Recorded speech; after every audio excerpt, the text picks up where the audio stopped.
నమస్తే welcome to మా Gulf news ప్రతిరోజు 6 దేశాల తాజా వార్తలు మీకు అందించబడతాయి యుఏఈలో ఉన్న ప్రవాసుల కోసం బంగారం తీసుకెళ్లే నియమాలను స్పష్టం చేయాలని యుఏఈకి చెందిన ఒక సంస్థ భారత ప్రభుత్వానికి అధికారిక అభ్యర్థనను దాఖలు చేసింది ప్రస్తుత బంగారం ధరలకు అనుగుణంగా కస్టమ్స్ సామాన్ డిక్లరేషన్ నిబంధనలలోని అస్పష్టతలను తొలగించాలని కోరుతూ షార్జా ఇండియన్ అసోసియేషన్ భారత ఆర్థిక మంత్రి నిర్మలా సీతారామన్కు ఒక మెమోరాండం పంపింది విమానాశ్రయాల్లో ప్రయాణించేటప్పుడు భారతీయ ప్రవాసులు ఎదుర్కొనే భారీ సమస్య ఇదని సంస్థ అధ్యక్షుడు నిజార్ తలంగర అన్నారు ఇటీవల తన ఇండియా పర్యటనలో 30 గ్రాముల బరువున్న 2 బంగారు గాజులను తీసుకెళ్లేందుకు భారత విమానాశ్రయంలో 1 గంటకు పైగా తనను ఎలా వేధించారో సంస్థ ఉపాధ్యక్షుడు ప్రదీప్ నెమర వివరించారు బంగారంపై 35% పన్ను చెల్లించమని అధికారులు అడిగారు ఒక ప్రవాస వ్యక్తి ఇంటికి ఎంత బంగారం తీసుకెళ్లవచ్చో నియంత్రించే చట్టం దాదాపు దశాబ్దం క్రితం రూపొందించారు ప్రస్తుత వాస్తవాలను అవి ప్రతిబింబించావు బంగారం ధరలు రికార్డు స్థాయికి చేరుకున్న సమయంలో ఈ పాత విలువ కారణంగా చాలా మంది ప్రవాస ప్రయాణికులు ట్యాక్స్ కింద భారీ మొత్తాలను చెల్లించాల్సి వస్తోందని ఆ లేఖలో పేర్కొన్నారు ప్రస్తుతం అమల్లో ఉన్న నిబంధనల ప్రకారం విదేశాల నుంచి భారతదేశానికి ప్రయాణించేట మహిళలు 1,00,000 విలువైన 40 గ్రాముల బంగారు ఆభరణాలను పురుషులు 50,000 విలువ గల 20 గ్రాముల బంగారు ఆభరణాలను తీసుకెళ్లొచ్చు 2016లో బంగారం తీసుకెళ్లే నియమాల నోటిఫికేషన్ జారీ చేసిన సమయంలో 22K బంగారం ధర దాదాపు 2,500 అని మెమోరాండంలో పేర్కొన్నారు అయితే బంగారం ధరలు ఇప్పుడు 3 రెట్లు పెరిగి తిరామ్స్ 400 కంటే ఎక్కువగా ఉన్నాయి దీని అర్థం ఇప్పుడు 40 గ్రాముల బంగారం విలువ 16,000 దిర్హాములకు పైగా ఉంది 20 గ్రాముల 22K బంగారం విలువ 8,000 దిర్హాములకు పైగా ఉంది ఈ వ్యత్యాసం ప్రయాణికులకు గందరగోళం సృష్టిస్తోంది అమల్లో అధికారులకు ఇబ్బందులు కలిగిస్తోందని భారత కమ్యూనిటీ వివరించింది అన్ని తాజా వివరాలను పరిగణలోకి తీసుకుని నోటిఫికేషన్లోని బంగారం విలువ పరిమితిని తొలగించాలని ప్రయాణికులకు నిర్దిష్ట బరువు బంగారు ఆభరణాలను అనుమతించాలని మెమోలో అభ్యర్థించారు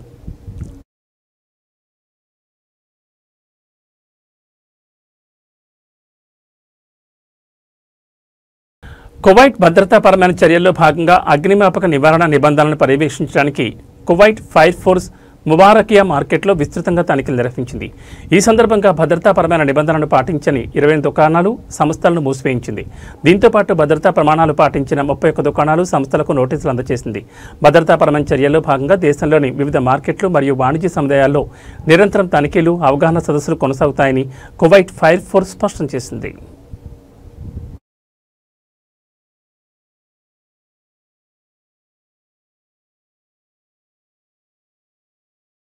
ట్రాఫిక్ ప్రమాదం జరిగిన 9 సంవత్సరాల తర్వాత బహ్రెయిన్ పౌరుడి నుంచి దాదాపు BD 2,500 కోరుతూ బీమా కంపెనీ దాఖలు చేసిన దావాను హై కమర్షియల్ అపీల్స్ కోర్టు తిరస్కరించిందని న్యాయవాది అబ్దుల్లా దీన్ హొబైల్ తెలిపారు ఈ కేసు 2015లో జరిగింది సిటిజన్ బీమా ఉన్న వాహనం ప్రమాదానికి గురైంది దెబ్బతిన్న వాహన మరమ్మతుల కోసం బీమా సంస్థ BD 2,481 చెల్లించింది అయితే ఇన్సూరెన్స్ నిబంధనలను ఇన్సూర్ వెహికల్ ఉల్లంఘించిందని అనంతరం నిర్వహించిన విచారణలో గుర్తించిన కంపెనీ చెల్లించిన మొత్తాన్ని తిరిగిప్పించాలని కోర్టులో దావా వేసింది కేసును విచారించిన ఫస్ట్ ఇన్స్టాన్స్ కోర్టు మొదట కంపెనీకి అనుకూలంగా తీర్పునిచ్చింది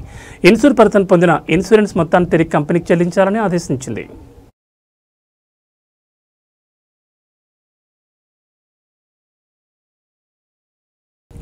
దోఫర్ గవర్నరేట్లో అరేబియా చిరుతపులి రక్షణ కోసం మొదటి ప్రాంతీయ ప్రాజెక్ట్ మస్కట్లో ప్రారంభమైంది ఈ ప్రాజెక్టులో భాగంగా తాజా వైద్య పరికరాలతో కూడిన మొబైల్ వెటర్నరీ క్లినిక్ అందుబాటులోకి వచ్చింది ఇది అరేబియా చిరుతపులి రక్షణలో వేగంగా స్పందించగల ఇంటిగ్రేటెడ్ యూనిట్గా పనిచేస్తుందని అధికారులు తెలిపారు ప్రత్యేక వెటర్నరీ మెడికల్ టీం సహాయంతో ఈ యూనిట్ వన్యప్రాణుల రక్షణకు పాటుపడుతుంది వాటి రక్షణకు తీసుకోవాల్సిన విషయాలపై స్థానిక కేడర్లకు శిక్షణ ఇవ్వడానికి శిక్షణా కార్యక్రమాలను అమలు చేయనుంది ఈ ప్రాజెక్టుకు పర్యావరణ అథారిటీ సహకారంతో పనిచేసే అరేబియా చిరుతపులి ఫండ్ మద్దతిస్తుంది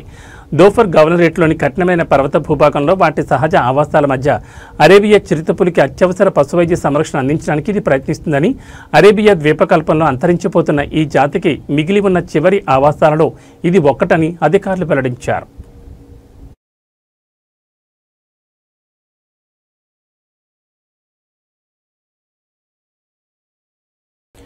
యునైటెడ్ అరబ్ ఎమిరేట్స్ అధ్యక్షుడు Sheikh Mohammed bin Zayed Al Nahyan సలాలాలోని అల్ హోస్న్ ప్యాలెస్లో ఒమన్ సుల్తాన్ హైతమ్ బిన్ తారిక్తో సమావేశమయ్యారు ఈ సందర్భంగా ఇద్దరు నాయకులు పరస్పర ఆసక్తి ఉన్న అనేక అంశాలపై సమీక్షించారు రెండు దేశాల ఆర్థిక శ్రేయస్సుకు దోహదపడడానికి ప్రజల ఆకాంక్షలు నెరవేర్చడానికి కలిసి పనిచేయాలని ఇతర రంగాల్లో సహకారం మరియు భాగస్వామ్య మార్గాలను బలోపేతం చేసే మార్గాలపై చర్చించారు మిడిల్ ఈస్ట్లో శాంతి స్థిరత్వాన్ని సాధించడానికి ప్రజల సురక్షితమైన మరియు గౌరవప్రదమైన జీవితం కోసం ఆశలు నెరవేర్చడానికి మార్గాలపై వారు సమీక్షించారు ఇరు దేశాలకు మంత్రులు, ఉన్నతాధికారులు సమావేశంలో పాల్గొన్నారు.